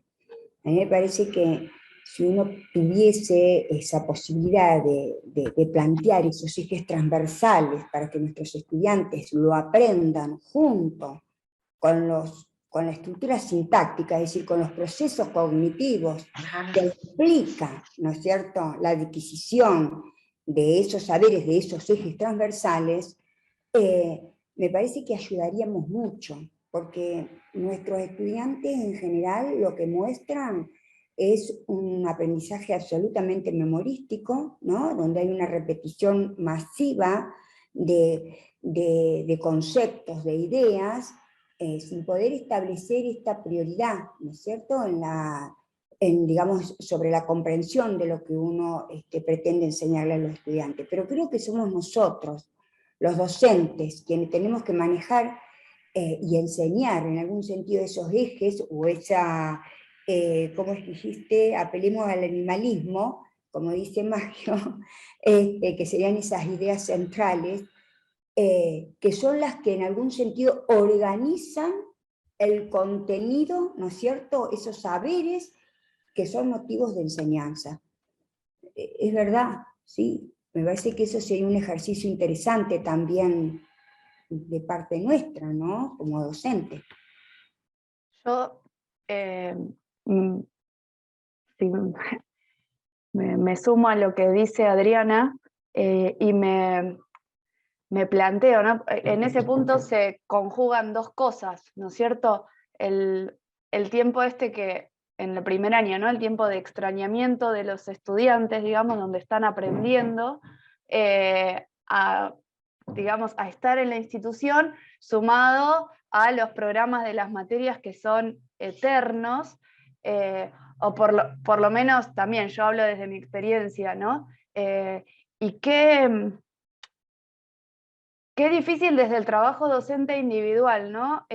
Porque para mí el desafío está en poder permear este conversatorio y permear estas cuestiones a un nivel más institucional donde se puede invitar al colectivo docente. Y qué difícil trabajar desde esos niveles, porque muchos se sienten como con el mandato de la CONEAU, por lo menos en las carreras en donde yo trabajo, esto no lo puedo evitar, esto lo tengo que dar, el número de laboratorios que me piden es y entonces las discusiones, digamos, muchas veces, o las reflexiones sobre el contenido quedan acalladas por estos mandatos, y aparte, a mí no sé, me interpela esto, ¿no? Que la trayectoria estudiantil está en este tiempo de insertarse en la institución, o sea, no lo puedo llamar todavía el tiempo de afiliación, es un primer año. Entonces, ¿cómo poder ensamblar, le robo la palabra magia, ¿no? ¿Cómo poder ensamblar estas dos cosas, ¿no? Bueno, tengo un programa que me manda a la institución, pero tengo este momento de la trayectoria estudiantil y, digamos, poder poner todo el ensamble y tener también el acompañamiento, porque otra de las cosas que por ahí traban es, ¿qué hicieron ustedes en primer año? Porque ahora en segundo tal y tal cosa, o no hicieron un laboratorio con este tema, ¿cómo se lo saltearon? O, digamos, las distintas interpelaciones entre los distintos docentes que al no trabajar en una dimensión colectiva, entramos en estos desacuerdos, o en estas dificultades de decir, bueno, me animo y voy por este camino, pero después me encuentro con esto otro. Sí, sí, total. Cecilia, totalmente, tocaste un punto clave ahí. De acuerdo. Si en eso no hay acuerdos institucionales, ¿sí? Claro. Al menos en ese colectivo docente que actúa, te diría al menos en los 3 primeros, o sea, yo creo que tiene que ser una definición de política institucional, que atraviesa a todo. Total. Pero esos acuerdos mano a mano y cara a cara, al menos entre el grupo de docentes de los 3 primeros años, yo creo que son indispensables, desde toda la historia, digamos, de trabajo con el ingreso y de trabajo institucional. Porque si no, se pierde en una serie de rutinas, o lo que decía María Emma, esa cultura académica que supimos construir, que si vos das poco, es poco prestigioso, ¿sí? O hasta lo que vos planteaste, esa no sé cómo llamarlo, porque algunos, ahí en mi facultad una vez una alumna venía a la CONEAU de hacer los procesos de evaluación, ¿no? La visita real, y los alumnos decían, vino la señora CONEAU, vino la señora CONEAU. Bueno, esta señora CONEAU que flota ahí, Y que muchas veces es una construcción, porque si uno tiene claramente fundamentado esto, de cuáles son esos temas generadores, esos núcleos duros, y que además se pueden transversalizar, como decía Adriana, hay argumento, hay cómo sostener eso, y hay cómo sostener además buenos aprendizajes de eso. El punto me parece que pasa por ahí, ¿no? De que podemos sostener con eso buenos aprendizajes, y no esto que decía Adriana, si seguimos viendo esto de un aprendizaje memorístico donde no hay una construcción genuina del conocimiento, ¿no? Yo estoy, a ver, no miro la hora, pero la hora se me hace presente porque había puesto una alarmita. Como siempre, hice un desastre, preparé para 3 conversatorios acá, bueno. O sea que yo el minimalismo no lo puedo, No, no lo puedo sostener. no. No es tu fuerte, Prefiero- Gisela. Prefiero no estar pasando de una cosa a la otra y darnos el tiempo para ir deteniéndonos en cada momento. Así que en ese sentido soy fiel al minimalismo, porque si no hubiera dicho, sigamos con lo que viene y vamos para allá. No, pero creo que en este conversatorio Ay, te me acá hay congelaste. un eje Ay, se estructurante, congeló. más allá de esta cuestión. El eje estructurante es poder reflexionar sobre el conocimiento de cómo hacer docencia, ¿no? Cómo mejorar nuestras prácticas de enseñanza. Yo creo que todo esto uno lo reúne en ese eje estructurante, ¿no? Desde el Sí, inicio. Adriana. Estamos mirando bajo ese eje. Me parece que está reinteresante. Bueno, Ahí Adriana, podemos verlo de gracias. distintas miradas. Otra cosa que me sentí muy identificada, perdón que no lo quería dejar pasar, pero porque fue para mí muy significativo esto de la ruptura de la transmisión intercohorte. Cuando yo les digo a los chicos, pregúntenle a un amigo que lo haya hecho antes, y me dicen, no tenemos amigos, no, somos chicos de pandemia. Y me fueron planteando esto, pero pidan parciales viejos, ¿y a quiénes les pedimos? Claro. Y entonces los empecé a proporcionar yo, y fue un espanto para mi jefe de ¿cómo vas a promover esto? Y sí, siempre los tienen, pero esta vez no tienen a quién pedirle, digamos. Y es algo que no había pasado nunca, o sea, todas las veces cuando estamos cerca de los exámenes, charlamos y discutimos en las prácticas sobre exámenes anteriores, digamos, es algo que se daba naturalmente y que se rompió justamente por esta ruptura de la transmisión, y a mí me fue, cuando les dije, no tenemos amigos, somos chicos de pandemia, me rompieron el corazón, digamos, porque digo, claro, es cierto, todavía no conocen a los de años anteriores. No, claro. Cecilia, diste un ejemplo maravilloso. Diste un ejemplo maravilloso no solo de esto de la ruptura de la transmisión intergeneracional, sino de cómo necesitamos, y ellos necesitan, que intervengamos en todo esto que no tuvieron como experiencia universitaria. O sea, lo pusiste en un ejemplo maravilloso. ¿Sí? Esto no estaba, bueno, intervengo yo, pero porque pude escuchar esa voz que me decía, no tenemos amigos, ¿se dan cuenta? Y dijiste otra cosa que no estaba puesta para nada acá. Me rompieron el corazón. Si como docentes somos capaces que nos rompan el corazón, allá vamos, allá vamos. ¿Sí? Bueno, les estaba diciendo entonces que en esta negación mía del minimalismo, no sé por dónde vamos. Patricia, ¿por dónde vamos? Veníamos trabajando, me parece que estamos en las 7. Sí, ahí voy. Lo que pasa es que cada vez que se fija, digamos, en pantalla completa una de las diapositivas, después se me dificulta cambiar. Por eso digo, la tecnología hoy no está con nosotros. No está con Ahí nosotros. estamos. Y ahora pude ver más gente cuando cerraste la presentación. Está María Silvia. Qué Sí, bueno verte de nuevo. sí, María Silvia Urati, sí. Sí.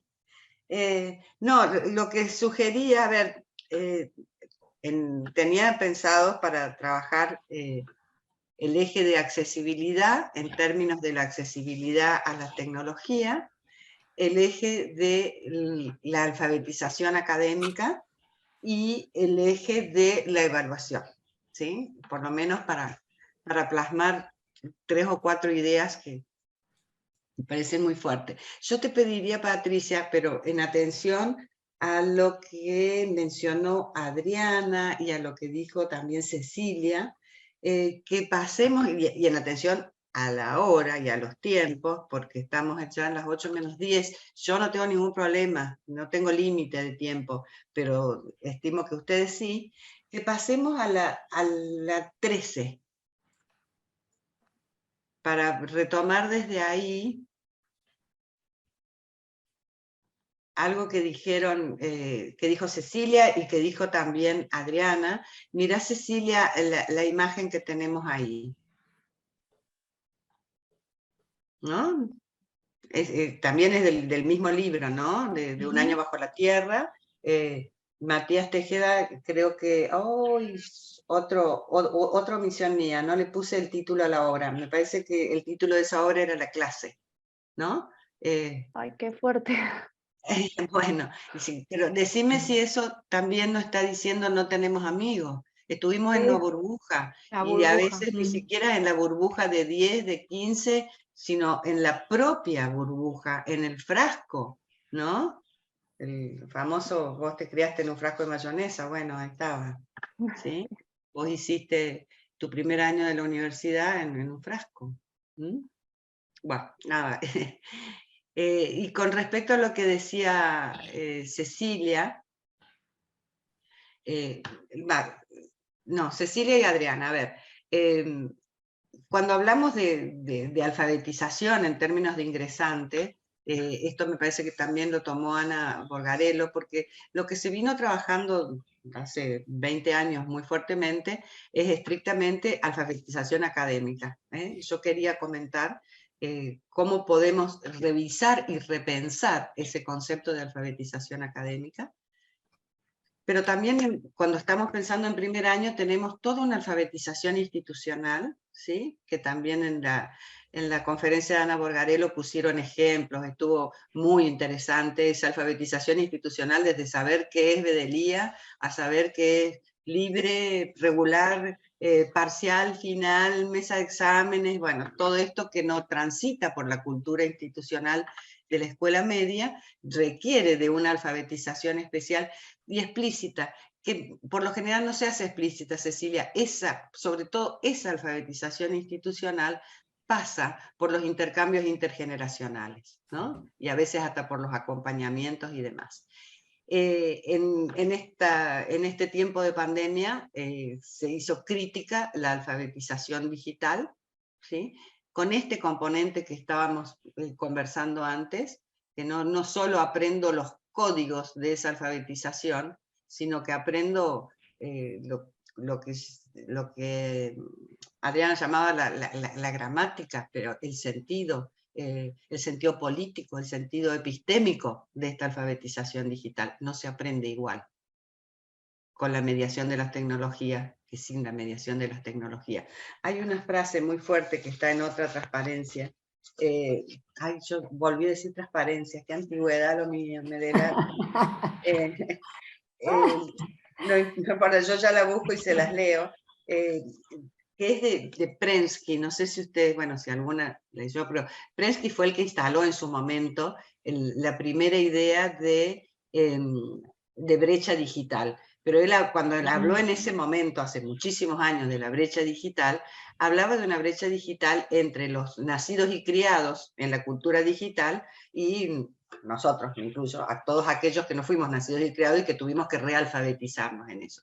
Después él cambia el concepto y habla de que esa brecha digital está marcada, qué genia que sos, Patricia, esa brecha digital hoy está marcada por la accesibilidad y por distintas formas de accesibilidad. La accesibilidad material, esto es, dispongo de los dispositivos para acceder, o somos 8 en la familia y tenemos un celular que lo vamos compartiendo, ¿no?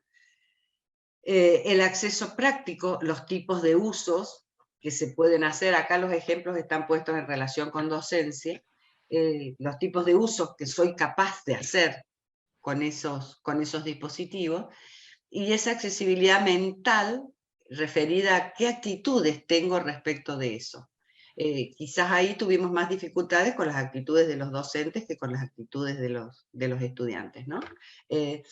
Y volvía a esta idea entonces de Prensky, en la que él decía que los recursos digitales no son un aditivo, sino que pasan a formar parte de la estructura cognitiva. Entonces no es menor el impacto en las formas de conocer que genera la mediación de lo digital. Yo tomé esa frase que la dice un estudiante en la investigación de Viviana Macchiarola, la pueden leer, yo la tengo justo tapada por las caras de ustedes, que me parece mucho mejor que ver esto. Entonces, Fíjense es ahí como la estar representación. cursando por una página web donde te mandan cosas. Esto no es la Sí. universidad, no sé cómo explicarlo. ¿A esa frase? Claro, este es el estudiante que dice, esto no es la universidad. Lo que veíamos al principio con María Emma y todo, no hay una representación mental y afectiva de qué es la universidad. O sea que fíjense de lo que nos tenemos que hacer cargo con esto, como Sara decía, los nuevos ingresantes, pero pasó lo mismo con los estudiantes de segundo o tercer año, que no habían transitado por el espacio universitario. Vuelvo entonces para retomar lo que decía Adriana, y con esto vamos a tener que cerrar desde las disponibilidades de ustedes, insisto, no desde las mías.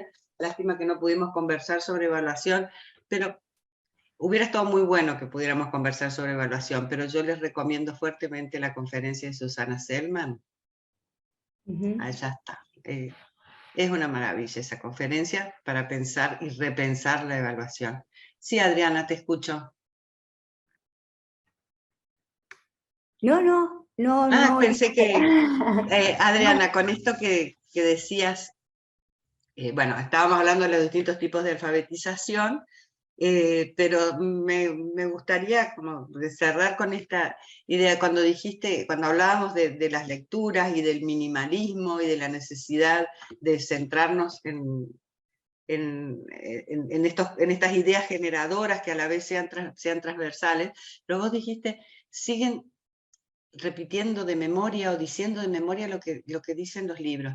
Miren lo que dice Clara Obligado, o sea, cierro con la misma autora y cierro con la literatura, que dice maravillosamente, Sara Cruz dice que ella está encantada que allá son las 5 de la tarde, qué divina.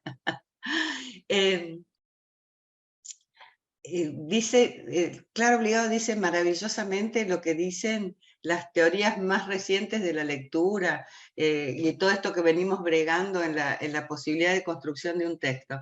Dice, y usa una metáfora ahí, dice, leer como si fuera una mancha de aceite, que se amplía y se expande. Con esto esta es la misma idea del concepto generador, del tema generador. Tiene tanta potencia que se amplía y se expande, ¿no? Como la mancha de aceite.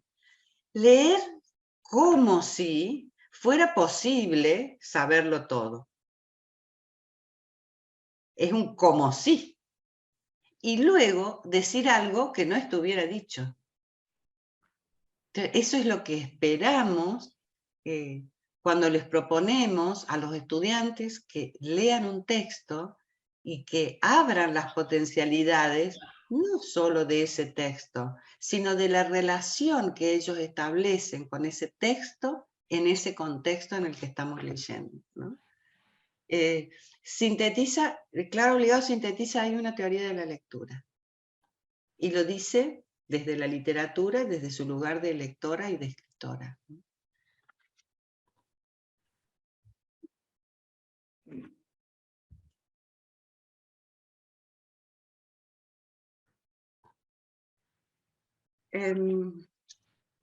Si nos queda un ratito, bueno, perdón, acá quería remarcar dos cosas, porque en esto también de la vigilancia ético-política, ¿no? Revisar este concepto de alfabetización académica solo ligado a las pautas de la lectura y la escritura académica, ¿sí? Con sus formatos, con sus normas, que un artículo de investigación tiene que tener esta parte, esta otra y esta otra, que una monografía se define así, tiene que tener esto, abrir la lectura y la escritura académica, lo que decíamos al comienzo, a otras formas de decir, ¿por qué no la narrativa? ¿Por qué no el relato autobiográfico? ¿Por qué no nosotros mismos desde la academia, aunque venga la señora Coneau y nos diga otra cosa? Revisar esas pautas que tan rígidamente fijamos para que los estudiantes presenten sus trabajos, nosotros mismos para poder acceder a una publicación. ¿Por qué no pensar en otras formas? Nos está arrasando la cultura en la que los estudiantes pueden decir mucho a través de la conjugación entre una imagen y 20 palabras. No digo que no tengamos que expandir el lenguaje, todo lo contrario, pero que sí se puede plasmar desde otras formas diferentes y no en lo que conocemos estrictamente como escritura académica, ¿no? Entonces, en ese sentido, puse ahí lo de académica, lo debía haber puesto entre signos de pregunta, para replantearnos eso. Para pensar eso bellamente también, recomiendo la conferencia de Teresa Lilis, que está citada entre nuestras fuentes, donde ella analiza de manera muy interesante, porque eso hace a la inclusión. ¿Sí? Ella lo analiza y lo despliega no solo pedagógicamente, sino políticamente. ¿Sí? ¿Hasta dónde con determinadas pautas de forma y de lenguaje estamos generando exclusiones? ¿Sí? Así que, bueno, para eso recomiendo fuertemente la conferencia de Teresa Lilis, que sé que estuvo dando conferencias también en la Universidad Nacional de Entre Ríos y la Universidad Nacional de Córdoba, pero la que yo cito ahí, que les voy a pasar el link, la dio acá en la Universidad Nacional de Río Cuarto. Y el cierre lo tenía pensado desde conversar, pero eso podríamos conversar 2 días más. Miren lo que... pasar a la de evaluación, Patricia. Miren la imagen de evaluación que plasmó Matías Tejeda. Miren la situación de la estudiante, en este caso, en evaluación en pandemia. O sea, un calamar gigante que le apunta a todas las cámaras. ¿Recuerdan ustedes las discusiones de si se ponía en cámara o no se ponía en cámara para vigilar cómo se evaluaba? Bueno, eso nos está diciendo además de que hay una forma de evaluar que está permitiendo que se copie. Si yo evalúo de otra manera, pensando en qué puede elaborar el estudiante, y si evalúo en un procesualmente como evaluación formativa, no necesito ninguna cámara. Bueno, y lo otro es la situación de atravesamiento entre lo doméstico y lo institucional, lo público y lo privado, en qué situación está rindiendo su examen ese alumno, que no sé si es mejor que frente a un tribunal. Bueno, Sí. Hay mucha tela para cortar en ese tema. por eso digo, y con esto podríamos Fue seguir. muy complejo, sí. Muy complejo. Bueno, una de las cuestiones que yo venía planteando, ya las planteaba desde antes, pero que la pandemia también nos vino muy bien para repensar la evaluación y preguntarnos qué sentido tiene esa evaluación del examen ante tribunal examinador si no somos capaces de construir procesos de evaluación formativa con los que podríamos acreditar de manera mucho más genuina a los estudiantes que por una exposición frente a un tribunal. Así que bueno, pero eso es muchísima tela para cortar, y la que sabe de esto es Susana Selva. Escúchenla.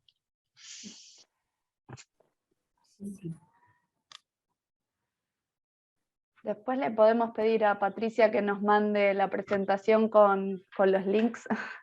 Sí, Sí, se me ocurre, Patricia, que lo que podemos hacer es más allá de la grabación. Yo voy a incorporar todos los links a la presentación y te la mando de nuevo y vos les haces Bien. llegar a los participantes la presentación, ¿sí? Sí, Con sí, los por links, ¿te supuesto. parece? Sí, sí, ¿Mm? claro que sí. Sí, Eso sí. podría ser una estrategia para que ya tengan todos los accesos y puedan acceder directamente, ¿sí? Sí, o al menos las páginas de YouTube en las que los Sí, encontraríamos. no, están los... No, tengo tengo los links, así que ya está. Gracias.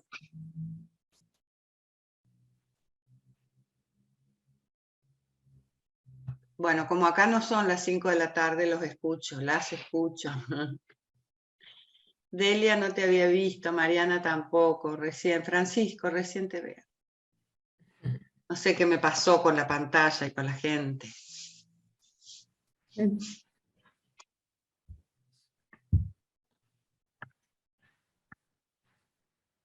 La situación inicial te obturó. Ah, sí, algo pasó con mi... No.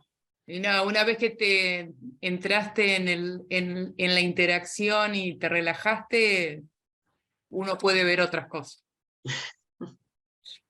Está todo bien.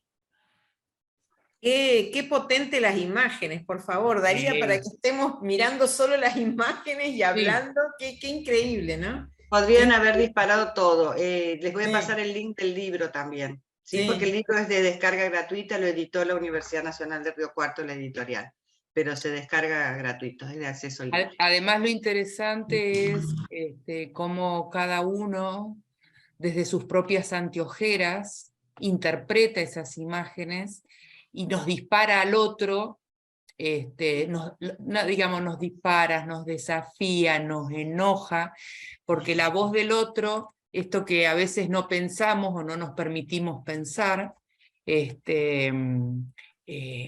nos provoca.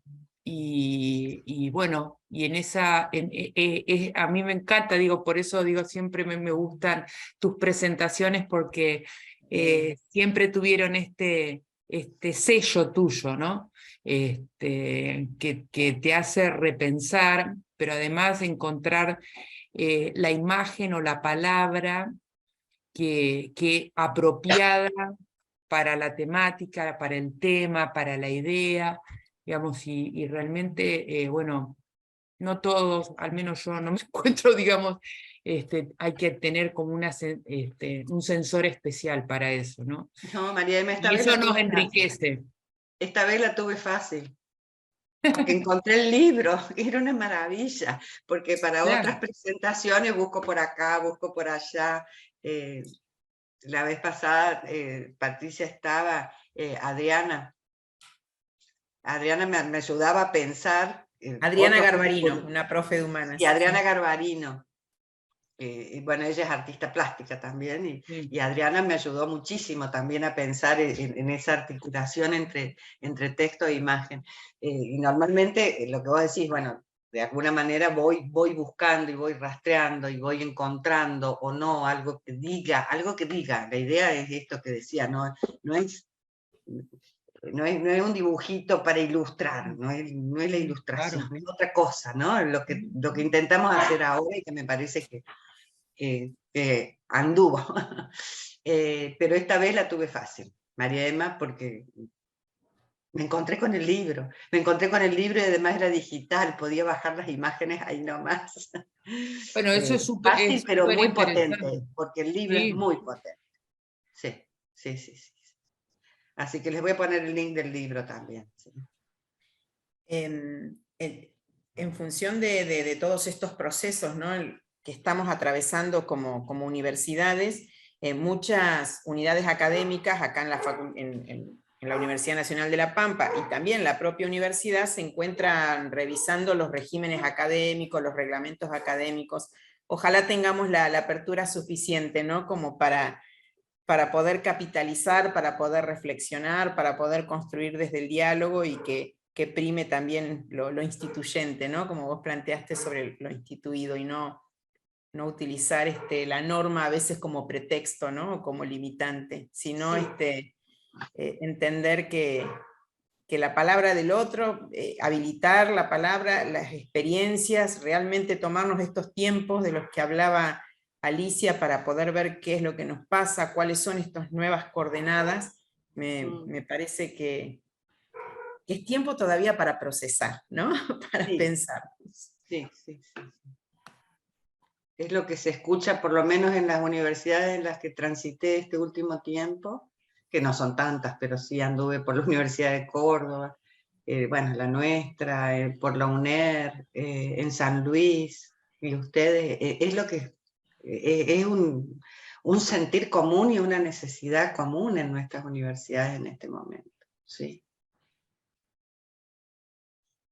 Me parece que también un poco, bastante de lo que se habló, yo medio que llegué un poquito más sobre el final de la charla, por eso seguramente no me viste, pero me parece que un poco en lo que redunda todo lo que escuché también tiene que ver con la necesidad más que nunca ahora de escuchar a los estudiantes.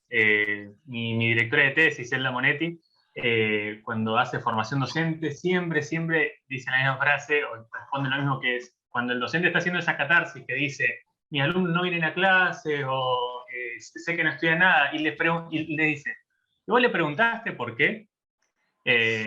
Bueno, y eso realmente me abrió los ojos de una manera, porque muchas veces escuchamos 2, 3 palabras de excusa o en donde nos están contando más o menos por qué pasó del estudiante, y nos conformamos con eso y no nos permitimos escuchar qué está pasando por atrás un poquito más en profundidad, detenernos 5, 10 minutos, que siempre los tenemos de algún lado, y comprender y dialogar con el estudiante, más ahora en estos tiempos que corren, es una tarea fundamental, me parece. Sí. Coincido totalmente. Mirá lo que... ¿Vos estabas cuando Cecilia contó lo que le pasó?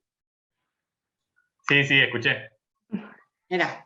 Y creo que fue el primer punto que tocó, no me acuerdo si Patricia o María Emma, que lo primero que dijeron, la primera parte del conversatorio fue la palabra escuchar y la importancia del escuchar. Sí, lo tengo ahí anotado. Bueno, bien. Retomé el principio. Estamos en sintonía. Con eso, Francisco, buenísimo. Sí. Con aquello que empezamos, sí. Como dice un autor, las conversaciones nunca terminan, así que seguirá. Bueno, si no hay más comentarios, que sin duda tenemos ganas de seguir, Gisela, una vez más agradecerte la generosidad de compartir tu tiempo, tu experiencia, tu conocimiento. Realmente siempre nos abrís puertas desde el arte, desde otras investigaciones, pero la verdad es que siempre nos abrís puertas. Fíjate que todos estamos esperando los distintos materiales, así que te agradecemos una vez más por tu generosidad. A ustedes, me aprendí muchísimo, me encanta que pudimos conversar, ¿sí? Porque viste que por ahí se distorsiona el conversatorio, pasa a ser conferencia, o bueno, o uno habla y después al final a ver qué dice, pero acá creo que logramos transitar todo el tiempo en la conversación, ¿no? Así que termino muy contenta, muchas gracias. Yo creo, muchas gracias, Gisela, que bueno, uno ha escuchado a múltiples personas, ¿no? Distintos profesionales y demás, pero en lo que a mí respecta, revalorizo absolutamente la claridad conceptual, la honestidad intelectual con la cual has estado durante todo este trayecto, este tiempo que hemos compartido, y la apertura a la escucha activa, que vos también fuiste ejemplo de esto que pregonás, ¿no? El diálogo y la escucha. Es una escucha realmente, no es una escucha activa, donde hiciste algo con esto que nosotros te aportamos, porque a veces quedarnos en la escucha solamente no alcanza. Uno escucha activamente y actúa en consecuencia. Me parece que esto fue un ejemplo fundamental, que hoy vivimos los que estamos acá presentes con vos, y bueno, agradecerte enormemente este espacio. Gracias a vos, Adriana.